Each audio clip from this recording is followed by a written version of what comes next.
Bonjour, c'est Rodolphe de Resinome. Bienvenue sur cette nouvelle vidéo, un tutoriel sur la résine époxy pour sol.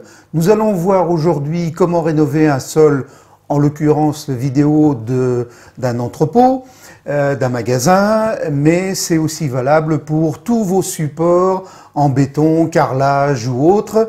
Et comme nous l'avions vu sur nos autres vidéos, la préparation du support est fondamentale et représente 90% du résultat final. Vos supports doivent toujours être parfaitement secs, propres bien sûr, cohérents, c'est-à-dire qu'il n'y a pas des morceaux de béton de carrelage qui partent, sinon il faut restructurer votre support de façon à pouvoir recevoir la résine que l'on va mettre en place.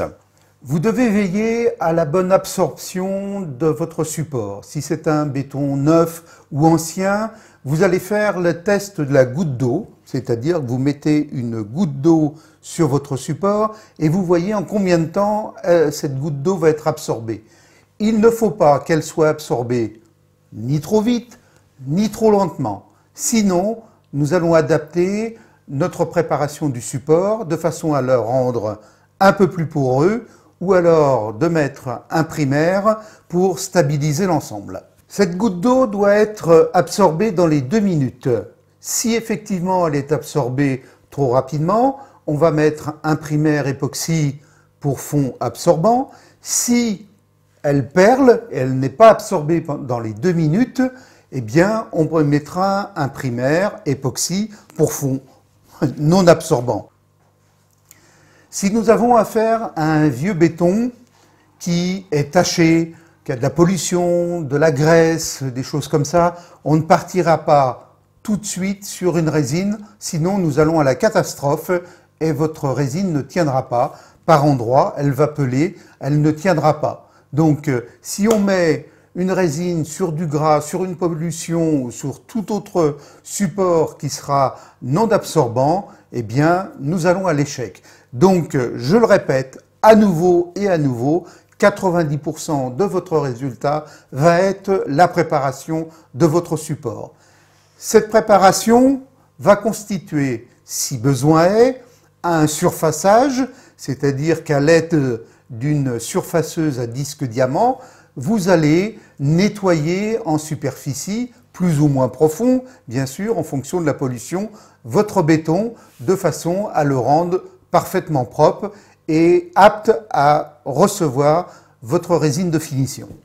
Vous allez recevoir un kit qu'il faudra mélanger dans les bonnes proportions, un kit qui contient la base, qui est teintée à votre demande au travers des sélecteurs de teintes NCS ou RAL, c'est-à-dire plus de 3000 teintes qui sont mises à votre disposition. Donc cette base qui est colorée, que vous allez mélanger avec le durcisseur. Et à l'aide d'une hélice peinture ou d'un mélangeur peinture, vous rendez homogènes les deux composants pendant 3 à 4 minutes, de façon à ce que l'ensemble soit parfaitement homogène. En cas de mauvais dosage, de mauvaise proportion entre vos deux bases et résine, au mieux, votre résine va durcir trop vite et vous n'allez pas avoir le temps de l'appliquer. Au pire, eh bien, votre résine risque de ne pas durcir à certains endroits ou pas du tout. Et dans ce cas-là, il faudra tout enlever, tout nettoyer, et je peux vous dire que c'est particulièrement fastidieux. Une fois que votre mélange est fait, est homogène, vous ne traînez pas pour appliquer votre résine au sol parce que le temps d'application est limité entre 30 à 40, 50 minutes en fonction des conditions climatiques, c'est-à-dire de chaleur et d'hygrométrie. Donc rien de plus simple que de mettre en œuvre ensuite la résine. Donc vous appliquerez votre résine avec un rouleau polyamide 6-8 mm à poil court et vous allez appliquer 2 couches sur votre sol croisées de façon à bien répartir et rendre uniforme votre application. Votre deuxième couche de résine époxy sera à appliquer 18 à 24 heures après la première couche. En tout cas, veillez à ce que la première couche soit bien dure, bien sèche avant d'appliquer la seconde. Si vous marchez dessus en chaussettes et que votre résine continue à coller, laissez encore quelques heures passer avant de passer la deuxième couche. Le résultat que vous allez obtenir après votre deuxième couche, comme vous le voyez sur la vidéo, est une finition brillante, particulièrement décorative et facile d'entretien. La résine époxy pour sol intérieur est résistante aux huiles chaudes, aux pneus chauds, à la plupart des graisses et des solvants sans problématique.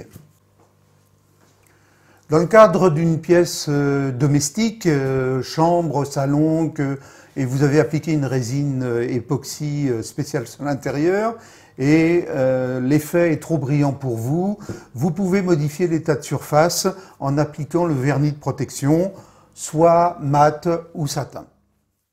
Eh bien, merci d'avoir regardé cette nouvelle vidéo. J'espère qu'elle va vous être utile. Nous restons à votre disposition, bien sûr, si vous avez des informations complémentaires à nous demander. N'oubliez pas de cliquer sur la petite cloche pour recevoir les prochaines notifications des vidéos qui seront mises en ligne prochainement. Merci, à très bientôt. Au revoir.